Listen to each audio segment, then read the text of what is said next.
So we are on our way to, where are we going? We're going to the Greenhouse Cafe, and so we're gonna go and get either, I think, like a super salad or maybe a sandwich or something like that. And so this is our last day of being here before we fly out tomorrow around 1 or 2 o'clock. And so, I had such a really good time hanging out with and meeting so many new and old people, and so it's been such a blessing. And I think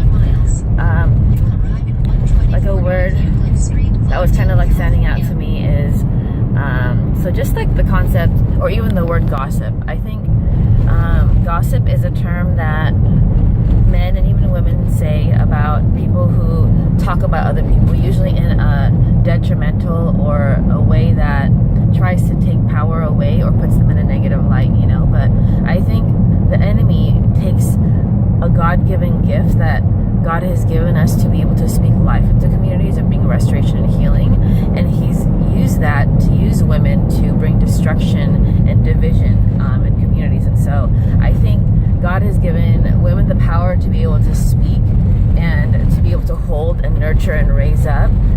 And sometimes when a woman might feel small or oppressed or threatened or whatever else, she'll actually use the opposite, the flip side of that gift to bring curse instead of blessing. And so I think that we've been given the ability to and the passion to be able to talk about people, to share about people, because we're actually called to look for strategies and solutions on how to bring healing and restoration in our societies. Like, we don't talk about people just to either feel better about ourselves or congratulate ourselves, or kind of like be in this mentality of crabology where we want to fight to get to the top, to be like the top dog or whatever, you know. But we want to be able to lift the bar so that everyone gets higher and everyone gets lifted, you know. And so I think the way that we've been taught is the scarcity mentality, where only one gets to win and only one gets to survive or something, right? Instead of realizing and acknowledging that we're in a very privileged and blessed place where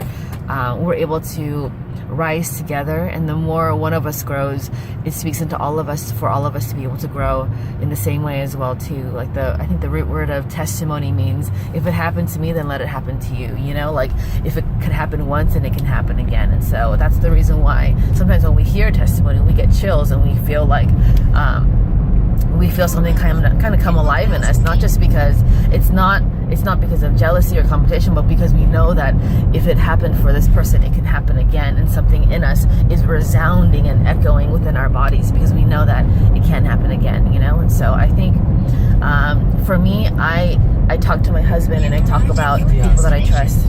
Yeah, it's here on the left side, I think.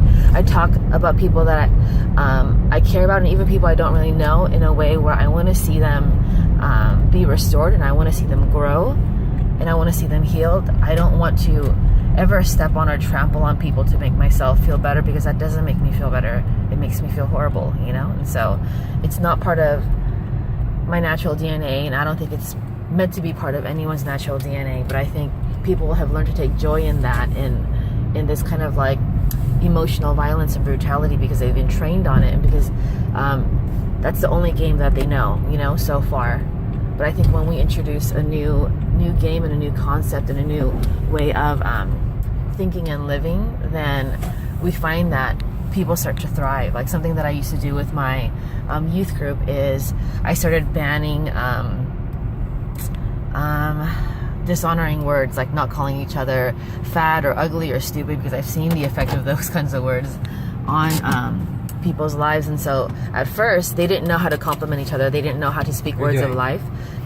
But after that, after they learned to set a culture where they took out the negative words and there was pure silence and awkwardness because they didn't know how to speak life-giving words, then there was I challenged them to speak maybe 1 to 3 to 5 compliments per day. And at first it was so difficult because we're not wired to be life-giving, just being, you know, in the world. But once we started doing that, they started to thrive and really grow into the fullness of who we are. Because I think when we own a label, we're not supposed to it shouldn't take me my entire lifetime and my entire generation, as well as my children's generation, for them to realize that they are worthy and beautiful and valuable and intelligent, to walk into the fullness of that. If it takes 5 generations to own one label, then progress is going to be really slow. But if one person is able to grow into the fullness of multiple labels, then we pass on that blessing for 1,000 generations.